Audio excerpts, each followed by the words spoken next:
And actually, speaking of Hulu, to kind of segue into the first thing or whatever, so Hulu pissed off a whole bunch of people by dropping a documentary way too soon about Travis Scott and the whole What? Astro World situation. Get it while it's Um, on. I did not watch it, but your boy Travis Scott is back into the world or whatever, talking about this whole Media. situation that happened. And your boy was did a little Yamin with what's his name? Charlamagne the God. Charlamagne the God. Yeah. So shouts out to BuzzFeed who put together 11 biggest takeaways from Travis Scott's first interview about the Astro World tragedy. So Yeah, um yo, really quickly, shout out to yeah, yeah. Charlamagne, kind of getting out of the little bit. Not saying that he's always in the shadow, but for really kind of getting his media bars up because like now, like I think I might have seen him on CNN or even Fox one day as a fucking commentator, and to think this strong black man named Charlamagne the God on a fucking network like this, you know what I'm saying? Kind Yeah. of putting it all out there, man. I don't know what to say other than big ups to that. So.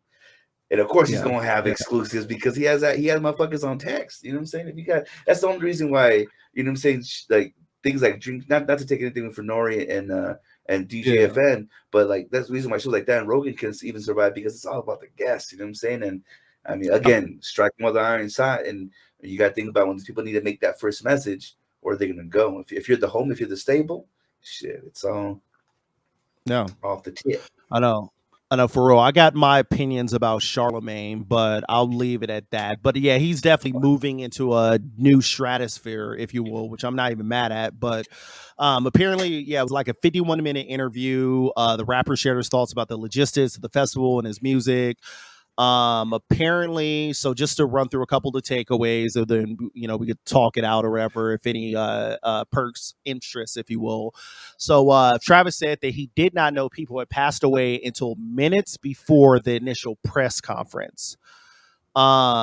He said that he did not hear anyone in the crowd scream help when he was on stage. Now, this is one of the ones where I do got to shoot the brother some bell. Like, in my previous life, I was a performing artist, and I can tell you when you're on stage and you're performing and the lights is on you, like it's one of those situations. I think Charlamagne brought it up too. He was like, people don't understand, or people don't know what it's like being on stage unless you've been on the stage and perform. And when Right. you're on stage, you're going through your set, you're trying to go through your things or wherever, you're trying to, give off the energy to the crowd. You got the light shining, stuff happens in the audience and you don't see it. And I Right. couldn't imagine, like, there's 30, 40,000 people that are there. I performed in front of less than 100 people, each show or whatever and all that. But even with that, it'll be like after the show or whatever, somebody will be like, oh, did you see in the audience, blah, blah, blah happen? Yo, I didn't see shit. I'm up here, I'm doing my 1-2 thing. Like, I didn't see nothing. I So mean, I will shoot them in that belt.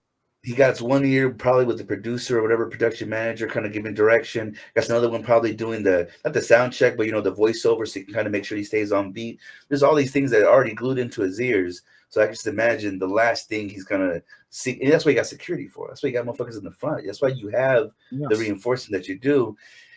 I mean, at the same time, it's his name that would have got dragged under. I mean, obviously, as we've seen. So I don't Mhm. know if the whole responsibility thing is going to really fall in that kind of sense. But um, I mean, he also kind of backpedaled a little bit by saying that he would notice some things. And actually, to kind of get into it too, the first time I ever heard Travis Scott was at my boy's house. This dude is hip hop head heavy. I think we're even fucking doing dabs. So, you figure we'd be acting slow. But he put on some fucking Travis Scott, man, and the fucking gorilla came out in him. He was pounding on his chest. He's jumping up and down. Motherfucker tried to mosh pit when it was really just us trying to play 2K. And he fucking went off like a bottle rocket. So I can just imagine you get a bunch of other hype motherfuckers in one little secluded spot. I mean, Exactly.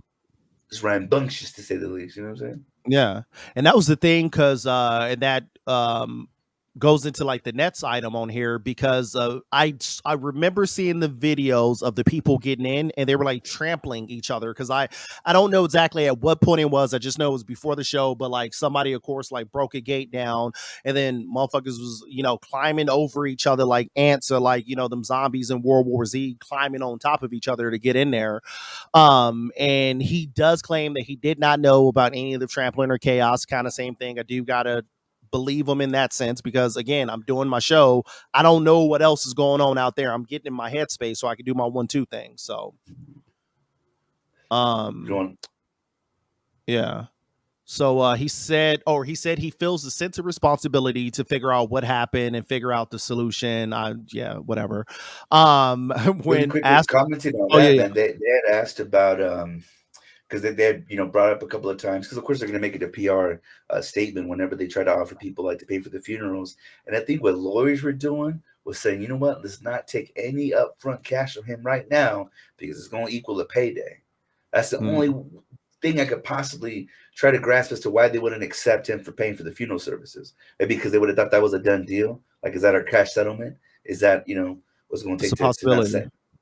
I mean, Yeah. he kind of butterfingered around that shit, but he left it at that. Obviously, I'm sure he had his PR people there to make sure you don't say too much.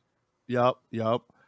So yeah, so that shit is crazy. And then yeah, he when asked about the poor planning, understaffing, he said that he was involved in the creative side of the festival. That was it. He wants the families of the concert goers who passed away to know that he will always be there.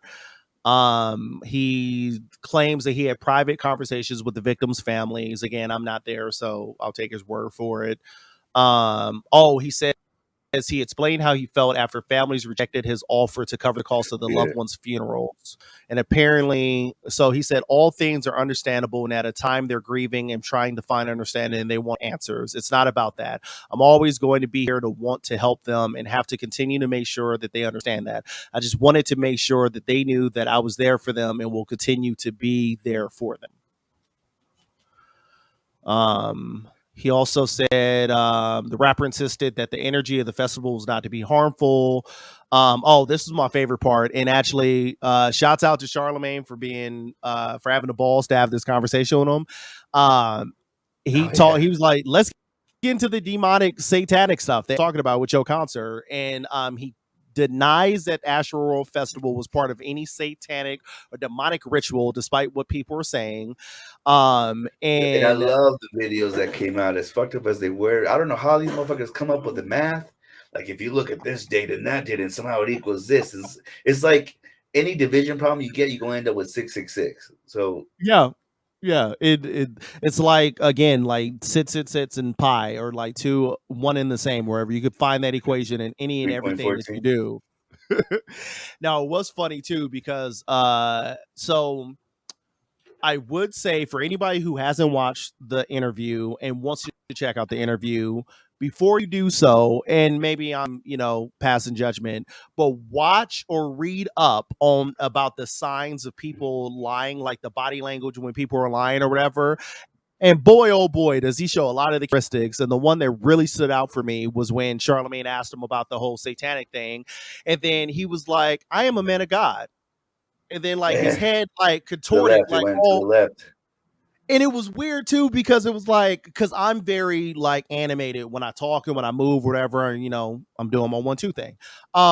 But even with all that, it was one of those where it was very awkward and like I'm a man of God and like weird contortion and like it was like, oh no son, like I didn't think you was a Satanist until you just did that. Now I think they own to something. So I mean, you look back at all the. I think most like I think of the ASAP Rocky videos. I think a lot of those shits, got really dark. And he did he come? I know he's from Texas, and I know ASAP Rocky. He's from Harlem. Was really on yeah. that chopped and screwed sound. So I think I don't know if he had put him out Mm, first, or if it was because I think Kanye came after. But they were kind of. I mean, mind you, what's shock value, right? What's you know supposedly creative and what motherfucker in the industry don't want to wish they was Illuminati or some bullshit, right? And they talk about yeah. these things. So it's and right when the best way to cover it up is by keeping it in the people's eye. So a lot Yeah. of that shit was like, you don't got no excuse for that. Come on now. And one You're of the the creative things, and you don't Yeah. understand about the symbolisms. Come on, man. Exactly. And again, not to be the promo machine for Drink Champs, but another good Drink Champs episode. Crazy Bone was on one. This was before the whole versus thing. And Crazy Bone had talked about that because he's a big conspiracy theorist or whatever. And he was talking about how he didn't get into all this stuff or whatever until like afterwards. And then after his career was over, he said he went back and like looked at the album covers and he was like, yo, a lot of that like symbolism stuff was like in our album covers. And he was like, that, of course, wasn't us creating that. That was the machine, that was the people behind them that was doing all of that. So kind of in the same thing with Travis Scott. I'll shoot him some bell and say that, he's probably adding creative ideas to it or whatever, but he's definitely not the person that's actually like putting together the stage and all that. So, hey, again, could be some Illuminati boys in the back or whatever who are actually like taking some of his ideas, and who knows? Because I again, where mean, there's smoke, there's fire. right. And you get the final say. You got someone else paying the bills, so guess what? They're gonna have the final say. Yep. And then the last Unfortunately. thing I guess the last thing he talked about was he said he would like the victims' families to know what his true intentions were.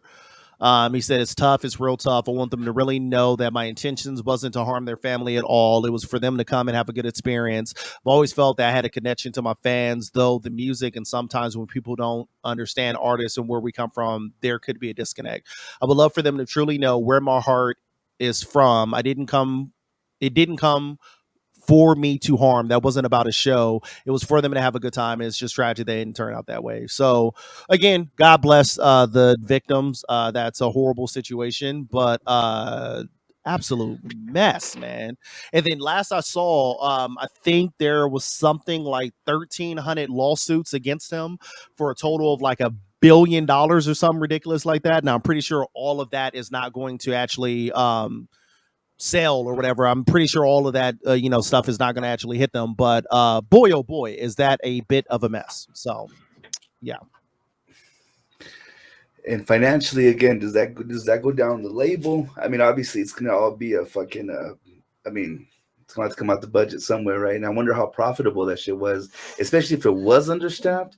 Again, makes me wonder what corners were cut because we see it happening everywhere. Yeah. And for example, I see, and I'm not going to call out the car insurance company that I'm saying that I work for, but they be putting heavy marketing dollars to where they get so much fucking business. The goddamn reps themselves can't handle the fucking the impact, which I'm sure again with quickly as your company had blew up, same thing.